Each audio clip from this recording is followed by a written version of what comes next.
Friends, I am from Jacqueline group of institute, your tally instructor. हमने last lecture में क्या cover की थी, सब्सिडरी बुक क्या होती है, कितने टाइप्स की होती है, जिसमें से जो फर्स्ट टाइप था यानी कि परचेज बुक, जिसको हमने फुली टोटली स्टडी कर लिया था, हमने उसकी बुक को बनाना भी सीखा था, थ्योरी भी नोट डाउन कर ली थी। आज परचेज बुक के बाद जो हमारी बुक आएगी वो क्या होगी, सेल्स बुक। जैसे कि परचेज बुक किस में बनती थी, F9 में, तो सेल्स बुक किस में बनती है, F8 में। परचेज बुक क्या थी, एक वो बुक जिसमें हम क्रेडिट परचेज, जब भी हमने क्रेडिट पर गुड्स खरीदे हैं तो हम किस में रिकॉर्ड कर लेते थे उसको, परचेज बुक में। नेक्स्ट जो आज हमारे पास आती है वो है सेल्स बुक। सेल्स मतलब माल बेचना। जब भी हमने किसी को माल बेचा है और वो किस पर बेचा है, क्रेडिट पर बेचा है, तो वो किस में रिकॉर्ड होगा, सेल्स बुक में रिकॉर्ड होगा। सेल्स बुक होती क्या है, एक वो बुक जो क्रेडिट सेल को रिकॉर्ड करता है। एक बात आपको रिकॉर्ड रखनी है अपने माइंड में कि हम कैश सेल को कभी भी रिकॉर्ड नहीं करते सब्सिडरी बुक्स के अंदर। सेकेंडली, ना ही हम क्या रिकॉर्ड करते हैं, एसेट्स को। अगर एसेट्स और वो है क्रेडिट पर तो भी आपको रिकॉर्ड नहीं करना है। आप सिर्फ कैश पे रिकॉर्डिंग नहीं कर सकते, आपको सिर्फ क्रेडिट पर रिकॉर्डिंग करना है। सेल्स बुक क्या होती है, it refers to that book which records the credit sale of goods. It refers to that book which records the credit sale of goods. These goods must be related to nature of our business. ये जो goods होने चाहिए वो हमारे business के nature से match होने चाहिए। अगर ये हमारे business के nature से मैच नहीं होते हैं तो आप इसको सेल्स बुक में रिकॉर्ड नहीं कर सकते। आप इसे सेल्स बुक में रिकॉर्ड नहीं कर सकते। इसको कहाँ रिकॉर्ड किया जाएगा, फिर कैश बुक में। तो आपको जो रिकॉर्डिंग करनी है वो सिर्फ क्रेडिट सेल ऑफ गुड्स की रिकॉर्डिंग कर सकते हैं आप। तो सब्सिडरी बुक और सेल बुक दोनों ही एक जैसा पार्ट है, जो कि हमने इसका मीनिंग स्टडी कर लिया है। अगर आपको सेल्स बुक में रिकॉर्डिंग करनी है तो आपको क्या करना होगा, सबसे पहले वर्क इन एजुकेशनल मोड पर जाना, अकाउंटिंग वाउचर्स पर जाना, F8 प्रेस करना, सेल्स बुक ओपन हो जाएगी। जैसे ही मैंने सेल्स पर प्रेस किया तो आपका ये ओपन हो गया। मेरे पास एक क्वेश्चन है, sold goods to Reena Khurana, यानी कि पार्टी अकाउंट नेम ओल्ड सी किया, रीना खुराना। जब हम इसे सेल कर रहे हैं तो ये हमारा सन्ड्री डेटर है।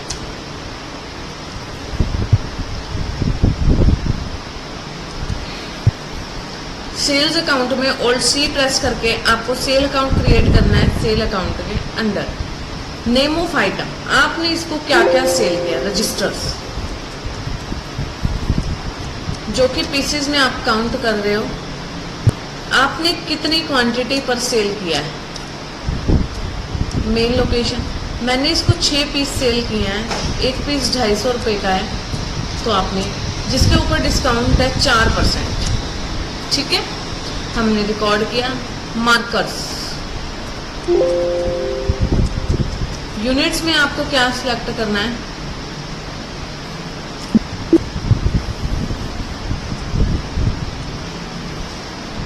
पीसीस। जैसे ही आपने यूनिट्स को सिलेक्ट किया,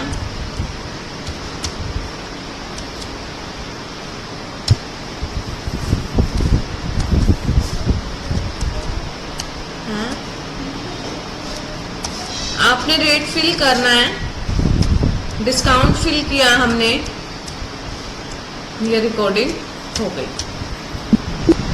नेक्स्ट क्वेश्चन में है, sold goods to Pradeep cosmetics company, ओल्ड सी किया हमने।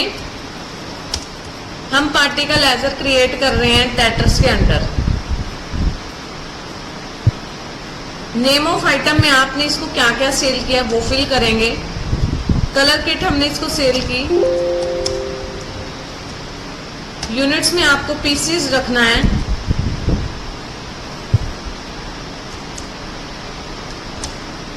हमने इसको 80 पीस सेल किए, एक पीस था 100 का, जिसके ऊपर डिस्काउंट हमारा कितने परसेंट था, 40%। आपने ये फिल कर दिया है। नेक्स्ट एंट्री हमारे पास क्या आती है, कि हमने इसी पार्टी को सेल किया बट फॉर कैश में, तो आप इसको रिकॉर्ड नहीं करेंगे। अगर हमने क्रेडिट में सेल किया होता तो हम रिकॉर्डिंग कर सकते हैं, कैश की रिकॉर्डिंग हम नहीं कर सकते, इसको इग्नोर करेंगे हम, या फिर कैश बुक में आप इसे रिकॉर्ड कर सकते हैं। नेक्स्ट क्या आता है, हमने ऑफिस फर्नीचर सेल किया है। अब जो ऑफिस फर्नीचर था वो एक हमारी एसेट होती है, सभी को पता है। जब हमने ऑफिस फर्नीचर को सेल किया तो हम इसमें नहीं लिखेंगे, क्योंकि वो एक हमारी एसेट्स, और एसेट्स की सेल को आप रिकॉर्ड नहीं करेंगे। अब क्या रिकॉर्ड करेंगे, only goods sold. Next party में हमने किसको सेल किया है, इशिका ट्रेडिंग कंपनी को। सेल्स लेजर आपने सिलेक्ट किया, उसके बाद आपने इसको क्या सेल किया है, आपको क्वांटिटी फिल करनी है। डिस्काउंट हमने इसको दिया 5%, आपने फिल कर दिया। हमने उसको क्या क्लिक, चार्ट्स A4 पैकेट्स, जो भी आइटम आपने सेल आउट किया है आप इसमें क्वांटिटी को फिल करेंगे। आपको पीसेस एंटर करने हैं, जितना भी आपका डिस्काउंट है आप डिस्काउंट को फिल करेंगे, एंटर। ये था हमारा सेल बुक का क्वेश्चन 1। हमने 2 चीजों को इग्नोर करना है, वो कोई भी बुक बनाते हो, एक तो सेल और दूसरी बात एसेट्स को। जब हम इस बुक को चेक करेंगे कि ये हमारी कहाँ पर प्रिपेयर हो रही है, डिस्प्ले पर जाकर अकाउंट बुक्स में जाने के बाद आपको सेल रजिस्टर प्रेस करना है। एंटर किया मैंने, जैसे ही मैंने एंटर किया तो आपको देखो 3 एंट्रीज यहाँ पर शो हो रही हैं। ये हमारे सेल्स की हैं। टोटल क्रेडिट सेल है 18,470, जिसमें से रीना खुराना वाली इतनी थी, प्रदीप की इतनी और इशिका की इतनी है। मैं देखना चाहती हूँ रीना खुराना को मैंने क्या क्या सेल किया है, तो आपको फर्दर एक बार और एंटर प्रेस करना होगा, जिससे आपकी सारी सेल्स बुक ओपन हो जाती है। ये सबको समझ आ गया होगा। सेल्स बुक हमने इससे पहले परचेज बुक किया था और आज हमने क्या किया है, सेल्स बुक। इसके बाद जो हम करने वाले हैं वो है हमारी परचेज रिटर्न बुक, जो कि हम कल कंप्लीट करेंगे नेक्स्ट लेक्चर में। Ctrl+F9 रहेगा वो हमारा। जो परचेज रिटर्न होता है वो किस में रिकॉर्ड होता है आप सभी को मैंने पहले भी बताया हुआ, Ctrl+F9 में, जिसे हम डेबिट नोट बोलते हैं। आज हमारा सेल बुक का लेक्चर कंप्लीट हो गया है। होपफुली ये सबको समझ आ गया। अगर किसी भी स्टूडेंट का कोई भी इस बुक से रिलेटेड या प्रीवियस किसी भी लेक्चर से रिलेटेड कोई भी डाउट है किसी भी टॉपिक में, तो कमेंट बॉक्स में कमेंट करके आप मुझसे ले सकते हैं। मिलते हैं हम नेक्स्ट लेक्चर में नेक्स्ट वीडियो के साथ। Please like, share, subscribe and comment on my channel. Thank you so much.